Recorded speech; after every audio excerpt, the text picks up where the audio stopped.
Why do we need efficient liquid capital markets? Now, there's a lot of research out there, but what we found at ACCA and the research we are publishing is that the link between having a very, very efficient capital market and immediate growth in GDP is not causal. It's kind of there, but what we found in particular in emerging and frontier markets like Ukraine, you cannot possibly say that just by having these liquid markets, you automatically will see a growth in the economy. So that's one of the issues that we are looking at.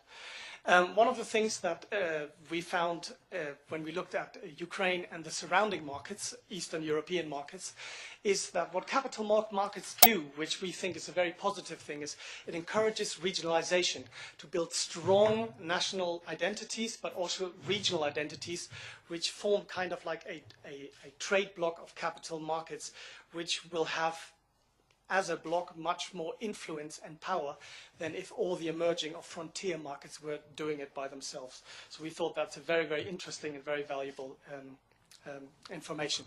And last but not least, looking at the Ukrainian growth markets, capital markets, if they were to be channeling resources into the areas, say, agriculture, energy, and metallurgy, there is investor demand, we found in our research, for investing in it. But the assets need to be there, the transparency needs to be there, the accounting standards need to be there, much more strict than they are now.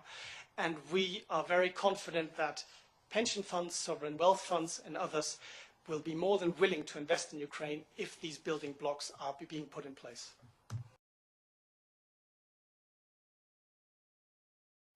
Знаєте, називати нас Frontier Market чи Emerging Market вже 20 років, ну воно якось так трошки дивно. Можливо, що за 20 років ми вже могли чогось досягти і щось зробити.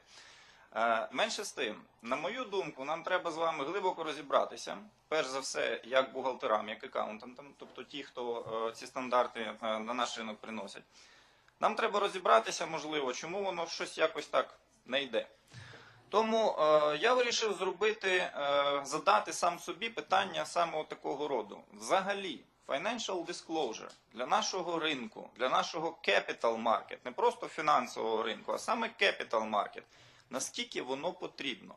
Наскільки наш capital market взагалі знаходиться в позиції, що він без того financial disclosure жити не може. На мою особисту думку, у мене був такий факт з біографії до 2008 року, коли нас всіх трошки криза потріпала. Да? Я був дуже сильно залучений до фондового ринку, працював з одним з найбільших торговців цінними паперами, саме репо-операціями. Так от, на мою думку, тоді, коли ринок був на підйомі, так би мовити, чим менше disclosure, тим краще почувалися і трейдери, і, як це не дивно, емітенти. Что инвестиционный бизнес, ну, равно как и любой другой бизнес, ни в коей мере не является регулятором качества образования. Нет формальных механизмов. Возможно, есть какие-то отдельные примеры, где активные представители рынка, активные представители образовательного рынка сотрудничают, но это ни в коей мере не дает возможности судить о наличии системы. И таким образом, среднестатистический выпускник вуза, тем более есть вузы, которые позиционируются как элитные вузы, они выходят с большими амбициями, с большими какими-то запросами.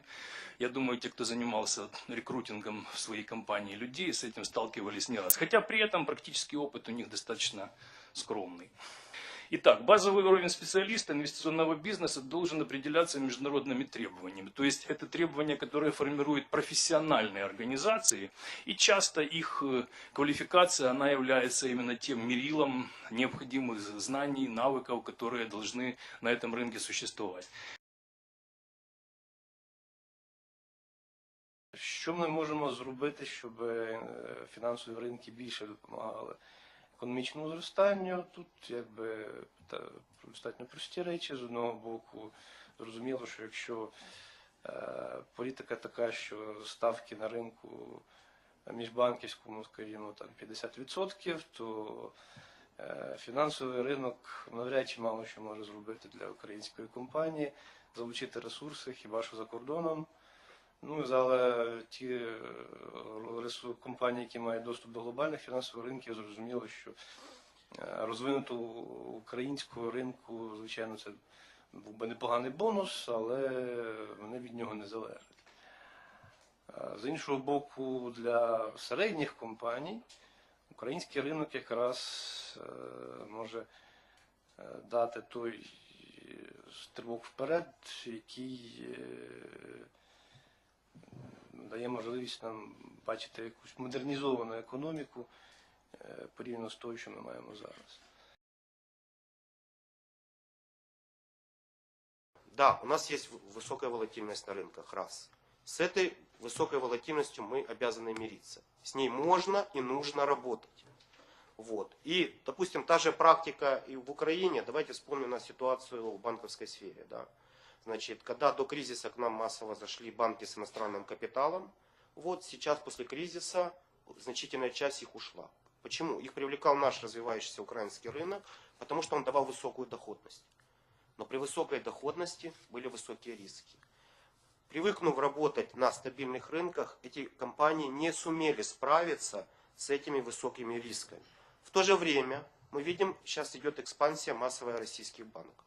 Вот эти банки научились работать. Я помню, когда сюда еще заходил один из российских банков, вот, массовый захватывая рынок, они даже не создавали службу безопасности, по большому счету, свою. Вот. Им главное было захватить рынок, подмять под себя клиентов, а дальше путем либо тех же коллекторских компаний, либо уже создания там, через 2-3 года справляться со своими долгами. То есть у них уровень невозврата, ну то есть для Международного банка это вообще критическое, доходил до 20-25%. И это было нормально. И они работали с этими высокими рисками.